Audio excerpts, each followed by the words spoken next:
Hi, everybody. In this phase of turmoil, tension, fear, today I would not like to talk about any astrology or any advice as far as what should be done to prevent yourself from this COVID or anything about social distancing or masks. Today I want to share a true story with you all. This is from the Kupwara sector in Jammu and Kashmir. I have been reading this again quite a few times in the last few years. The name is A Cup of Tea. There was this group of 15 soldiers led by a major, and they were on their way to their post in the Himalayas where they would be deployed for the next 3 months. The batch who would be relieved was waiting anxiously for these guys to reach there. It was cold, very cold winter, intermittent snowfall. It made things really difficult for these people. And they all 15 of them had just, one wish, that if someone could offer them a cup of tea. Though the major knew that it was a very futile wish, but still they continued moving ahead and had the same wish. After an hour, before they came across a dilapidated structure which looked like a tea shop, but locked. That was their bad luck, said the major to these guys. It's our bad luck today. There are no tea boys. And let's take some rest. We've been walking for 3-4 hours now. They said, we can make tea. There were 15 of them. But we'll have to break the lock, suggested one of the soldiers, because there was nobody there.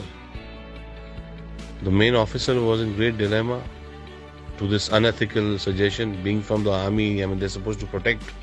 But the thought of a steaming cup of tea for all these guys, tired soldiers, winters, cold, made him to give the permission to these guys. So they were in luck. The place had everything needed to make tea, and also in fact a packet of biscuits. The soldiers had tea, two cups each. They had biscuits and were ready for the remaining journey. The major thought they had broken open the lock also. They had all the tea and all the biscuits, used the milk without the permission of the owner. They are not a band of thieves but disciplined soldiers. So he took out a few thousand rupees from his wallet, placed it on the counter, pressed under a sugar container so that the owner could see it whenever he would come back. And he was now, relieved of his guilt. He ordered his people to put the shutter down and he proceeded further. 3-4 months passed by and they continued to do gallantly in their work and were lucky not to lose anyone from the group in the intense insurgency situation. It was time for another team to replace them. Now they had to go back. On their way back, they stopped at the same place, at the same tea shop. And as it was early in the evening, they saw the shop was open and the owner was present in the shop. The owner was an old man with very few resources, and Ven was very happy to, greet these 15 customers of his.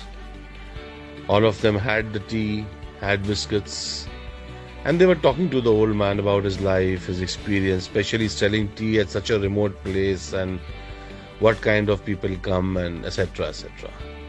And the old man also had many stories to tell them, his faith in God, and oh Baba, if God is there, why should he keep you in such poverty then? Commented one of the soldiers. So the guy said, don't say like this, Sahab, don't say like this. God is actually there and I got proof. So these guys were like, what proof do you have? So he said, 3 months ago I was going through a very tough time because my only son had been severely beaten up by the terrorists over here who wanted some information from him which he did not have. I had closed my shop to take my son to the hospital. Some medicines were to be purchased and I had no money. I had just 20 rupees. no one would give me money because of the fear of the terrorists. There was no hope, Sahab. There was no hope. And that day, Sahab, I prayed to God for help, and Sahab, you have to believe that God walked into my shop that day. When I returned to my shop, I found that my lock was broken. I felt I was finished. I was doomed. I lost whatever little I had. But then I saw that God had left a few thousand rupees under the sugar pot. I can't tell you, Sahab, what that money was worth that day. My son's life. God exists, Sahab. He does. The faith in his eyes were unflinching. 15 pairs of eyes met the eyes of the main officer and read the order in his eyes clear. Just keep quiet.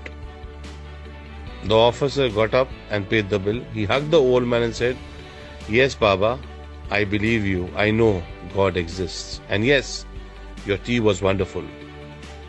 The 15 pair of eyes did not miss to notice the moisture building up in the eyes of their officer, a rare sight. So now, why did I tell you all this story?